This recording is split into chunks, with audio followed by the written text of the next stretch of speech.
SSC পরীক্ষা শেষ, এখন অনেকে মেডিকেলের জন্য অথবা ইঞ্জিনিয়ারিংয়ের জন্য প্রিপারেশন নিচ্ছ, ভর্তি পরীক্ষার প্রিপারেশন। এখন যাদের লক্ষ্য স্থির হয়ে গেছে তাদের জন্য অ্যাকচুয়ালি এই ভিডিওটা নয়। যাদের আমার মতো কনফিউজড তাদের জন্য এই ভিডিওটা। এখন অনেকে প্রশ্ন করতে পারে, ভাই আপু আপনি তো নিজেই কনফিউজ, তা আমাদের কি কনফিউশন দূর করাবেন? কথাটা অবশ্য সত্য। দেখা যাক এই ভিডিওতে কতটুকু কনফিউশন দূর করা যায়। তাহলে চলো শুরু করা যাক।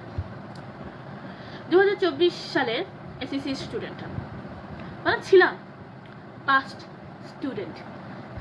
অনেক কষ্ট শেষ করেছি। যাই হোক, শেষ তো করলাম। এখন প্রশ্ন উঠল, কোথায় ভর্তি হবা? সরকারি না বেসরকারি নাকি বিদেশ? যাবাটা কোথায়? এখন বিদেশ কেন অপশনটা আসলো আমার জন্য? কারণ আমার পরিবারে 2 জন অলরেডি বিদেশে গেছে। আমার এক ভাই আছে, সে আমার কাজিন ব্রাদার ভাই, সে গেছে কানাডায়, আর আরেকজন চায়নায়। এখন প্রশ্নটা হলো, তো আমার ডিসিশনটা কি? হ্যাঁ, এটা না খুব টাফ ডিসিশন। ওই ওভার থিঙ্কার কনফিউজার যারা আছে তাদের জন্য না এটা খুব টাফ টাস্ক। যে কি করব, ভার্সিটি নাকি ফরেন, কি করব? এই জিনিসটা না একটু মানে কষ্ট। এখন আমি যেভাবে ডিসিশনটা নিয়েছি, অবভিয়াসলি সবাই যেভাবে ডিসিশনটা নেয়, ফার্স্টে তো স্ক্রোলিং করছি, মানে কি বলবো, মানে যখন সময় পাইছি। আজকালকার তো স্মার্ট টিভি আসছে, টিভি, কম্পিউটার, ল্যাপটপ, মোবাইল সব জায়গায়, যেখানে মানে সে সময় যদি খুঁজতা তখন দেখবা কিভাবে পড়াশোনা ভালো করে করতে হয়, কিভাবে পড়াশোনার কি করতে হয়, কিভাবে মানে ডিসিশন নিতে হয়, এই সব ভিডিও, মানে মোটিভেশনাল ভিডিও সব খুঁজতে খুঁজতে পাগল হয়ে গেছি। সবাই খালি একই রকম একই রকম একই রকম, মানে খালি এক একটা লিস্ট দিয়ে দিবে যে এভাবে এভাবে এভাবে এভাবে এভাবে করো, ব্যাস তোমার ডিসিশন হয়ে গেছে। এভাবে এভাবে এভাবে এভাবে করো, ব্যাস মোটিভেশন হয়ে গেছে। What the hell is this? হ্যাঁ, এভাবে হয়? কিছু তো একটা করতে হবে। কোনো ভিডিও আমি সুইটেবল পাইলাম না, কি যে করব সেটাও বুঝলাম না। বিদেশ যাব, বেসরকারি ইউনিভার্সিটিতে পড়বো না সরকারি ইউনিভার্সিটিতে পড়বো, এদিক দিয়ে সময়ও যাইতেছে, ফর্ম ফিল আপের সময়ও চলে যাচ্ছে, ভার্সিটির সব ফর্মও চলে যাচ্ছে, কি করবো তা কি? তখন একটা ডিসিশন নিলাম। ডিসিশনটা কিভাবে নিলাম? নিজের সাথে কথা বলে। আচ্ছা পাঞ্জি, তুই ভাব কি করবি তুই? বেসরকারি ভার্সিটি, সরকারি ভার্সিটি নাকি বিদেশ? তবে একটা জিনিস আমি খুবই কনফার্ম ছিলাম, সেটা কি জানো? দুনিয়া এদিক থেকে ওদিক হয়ে যাক, আমি কোনোদিন সরকারি ইউনিভার্সিটিতে পাশ করবো না। কারণ আমার অতটুকু মেধা নাই, আর আমি অত মানে ভালো স্টুডেন্ট না আর কি। সবচেয়ে যারা একেবারে টপার তারা পর্যন্ত ভার্সিটি মানে করতে পারে নাই, ভর্তি হইতে পারেনি। আমাদের এলাকায় একজন মেয়ে আছে, তার ঘটনা বলতেছি, একেবারে জিপিএ 5, সব করাতে জিপিএ 5, সে পর্যন্ত ভর্তি হইতে পারেনি।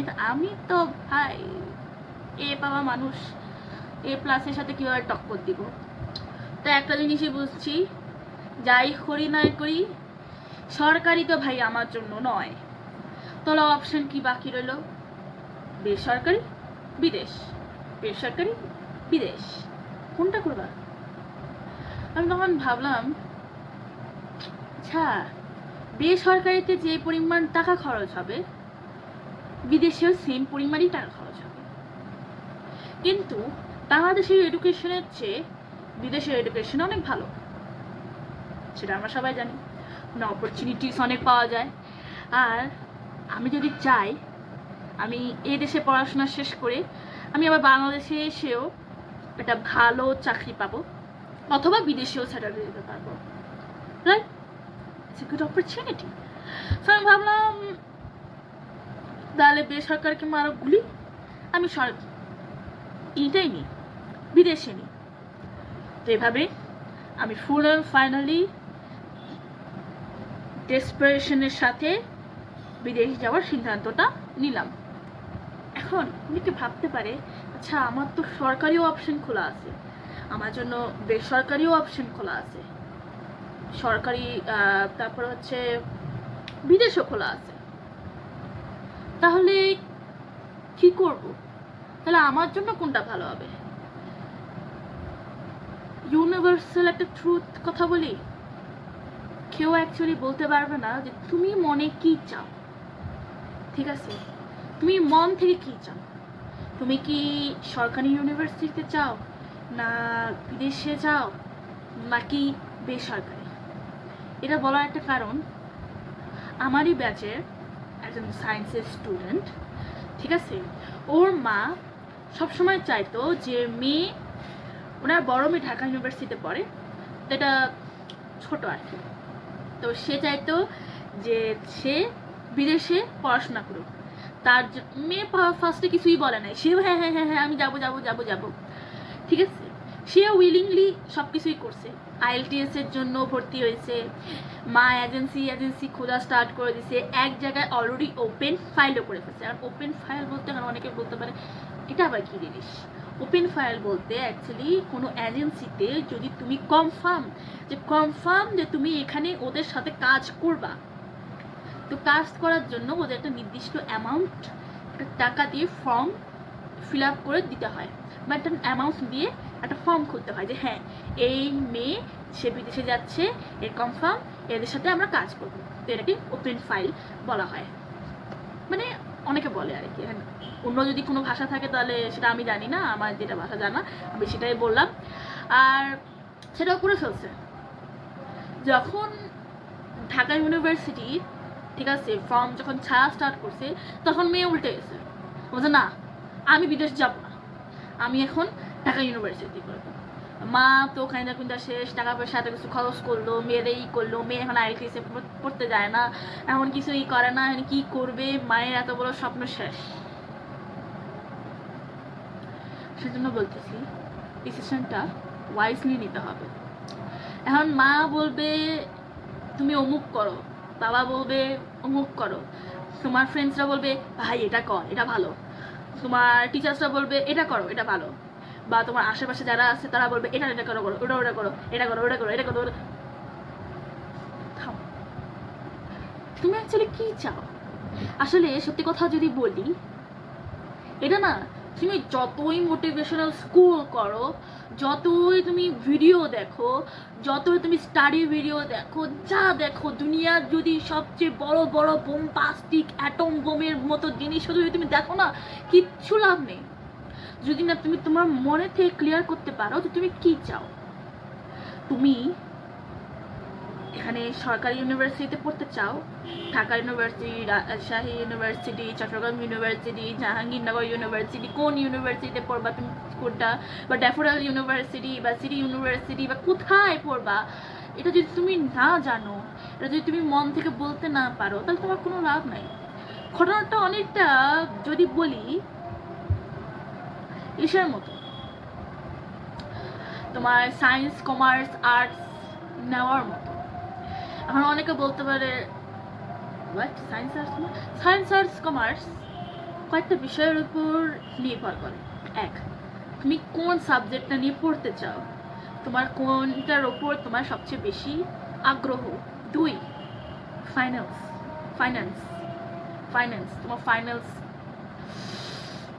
ধরু ইংলিশে খ্যাতা মারি, তোমার মানে পারিবারিক খরচ কিরকম, পারিবারিক অবস্থা কিরকম, এগুলির উপর নির্ভর করে। ঠিক এই ইউনিভার্সিটির ক্ষেত্রেও তোমার সেম জিনিসই খেয়াল, কিন্তু কাজ করে না। তুমি কি চাও আর তোমার পারিবারিক অবস্থা কেমন। অনেকের থাকে বিদেশে যাওয়ার ইচ্ছা থাকে, বাট পারিবারিক অবস্থা ভালো নয়। অনেকে আবার সরকারিতে পড়ার ইচ্ছা থাকে, বাট দেখা যায় চান্স পায় না। তবে চান্স পাও বা না পাও, কিন্তু মাইন্ডে তো একটা জিনিস ঠিক করতে হবে যে আমি সরকারি পড়বো না বেসরকারি পড়বো। আমার মত যদি বলো, ঠিক আছে, সব জায়গা দিয়ে 4-5টা অল্টারনেটিভ পথ খুলে রাখো। ঠিক যেরকম তোমার কলেজের সময় তোমার একটা বড় লিস্ট দিয়ে রাখো। প্রথম যে লিস্টে থাকে, প্রথম কি অংশ থাকে, প্রথমে থাকে তুমি যে ইউনিভার্সিটি তুমি চাও, যে ইউনিভার্সিটি তুমি ভর্তি হতে চাও, ঠিক আছে। ওর পরে অল্টারনেটিভ অনেকগুলো ইউনিভার্সিটি থাকে। ইউনিভার্সিটি বলতে মানে ফার্স্টে যে কলেজে তুমি পড়তে চাও সেই কলেজ, তোমার পছন্দের কলেজ প্রথমে থাকে, ওর পরে অল্টারনেটিভ বাকি কলেজগুলো থাকে। সেরকমই প্ল্যানটাও সেরকম করতে হবে। কিন্তু বিকল্প না হয় আমরা করলাম, কিন্তু মেইন জিনিসটা কি করব সেটা তোমার ওপর। আমারটা কে আমাকে বুঝাই দিচ্ছিল? আমার মা বলছে হ্যাঁ ঠিক আছে বিদেশ যাও,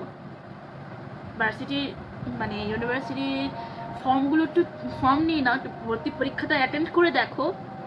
আমার বাবাও কিন্তু সেম কথাই বলেছে।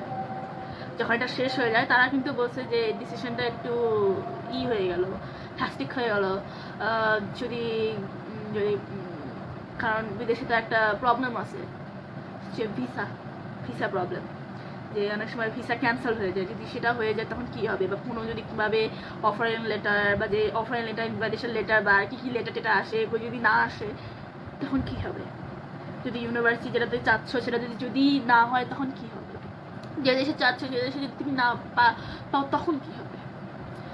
আমার একটা চিন্তা হয়েছিল বিদেশে করবো, ঠিক আছে। এদেশে না হলে ওই দেশ না হলে সে দেশ না হলে আলাদা আছে, ঠিক আছে। মোটা কথা বিদেশেই পড়বো। আর না হলে বেসরকারি ইউনিভার্সিটি আছে, সেখানে ভর্তি হওয়ার একটা চান্স আছে, সেখানে পড়বো। তো মোরাল অফ দ্য স্টোরি, এত বককে চেয়ে মোরাল অফ দ্য স্টোরিতে আসি। যাই বলুক না কেন, আগে নিজেকে প্রশ্ন করো, নিজেকে বলো যে আমি অ্যাকচুয়ালি চাই কি, ঠিক আছে। আমি চাই কি? আমি সরকারি ইউনিভার্সিটিতে চাই না বেসরকারি ইউনিভার্সিটিতে চাই, নাকি আমি টেকনিক্যাল লাইনে যাব, নাকি আমি বিদেশে যাব? আমি অ্যাকচুয়ালি করবোটা কি? নিজেকে প্রশ্ন করো তুমি কি চাও। আগে তো তোমাকে বুঝতে হবে যে তুমি কি চাও, তারপরে ফাইন্যান্স, ঠিক আছে, তারপরে তোমার পারিবারিক যে সমস্যা ওগুলি পরে কথা। আগে তুমি কি চাও সেটা আগে খোঁজো।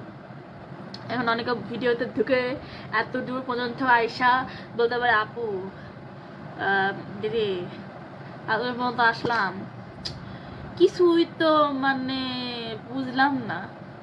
আসলে ভিডিওটা বোঝার জন্য না, ভিডিওটা জাস্ট তোমাকে রিয়েলাইজেশন করানোর জন্য যে যাই চুজ করো না কেন সেটা সম্পূর্ণ তোমার হাতে। আজকালকার রিলস আর শর্টসের দুনিয়ায় আমরা এতটা অভ্যস্ত হয়ে গেছি যে বিগ ডিসিশনগুলো নিতে গেলে আমাদের অনেক কষ্ট হয়। তখন আমরা স্কিপ করতে চাই যে আমি বাবা এত ডিসিশন নিতে পারবো না, আমি গেলাম আমি নাই, যেটা আমিও করছি। অবশ্য আমিও সেম সিচুয়েশনে গেছি। তবে অ্যাকচুয়ালি কি জানো, লাইফ না ওই চাবুক নিয়ে হাতে আছে। সে একটা কথায় ভাই তুই শর্টকাটে যাইতে পারবি না, তোর যাওনের কোনো সুযোগ নেই। তোকে যাইতে যদি হয় ওই কাটা পথ দেখতেছিস না, ওখান দিয়ে যেতে হবে। তোকে একটা ডিসিশন নিতেই হবে, হয় তুই বড় ডিসিশন নে, না হয় তুই সারাটা জীবনে এরকম পড়ে থাকবো। আমার কিছু করার নেই, আমি তো ভাই তোর জীবনে এসি কাজ কর, আমার যা কাজ আমি তাই করতেছি। যদি বড় হতে চাও তাহলে নিজের সিদ্ধান্তটা আগে নিজে নিয়ে নাও। যে তুমি কোথায় ভর্তি হবা না হবা সেটা আগে ভেবে নাও, ঠিক আছে? তুমি ফার্স্টে বাবা মা যা বললো বা সবাই যা বললো সেটা করলা, পরে ইন দ্য এন্ড তুমি আফসোস করলা, ইস আমি যদি এই জিনিসটা করতাম, আমার এটা ইচ্ছা ছিল, আমার এটা স্বপ্ন ছিল, আমি যদি এটা করতাম, হায়, সেটা সুযোগ থাকবে না। সুতরাং এখনো হাতে সময় আছে, সিদ্ধান্তটা নিয়ে নাও।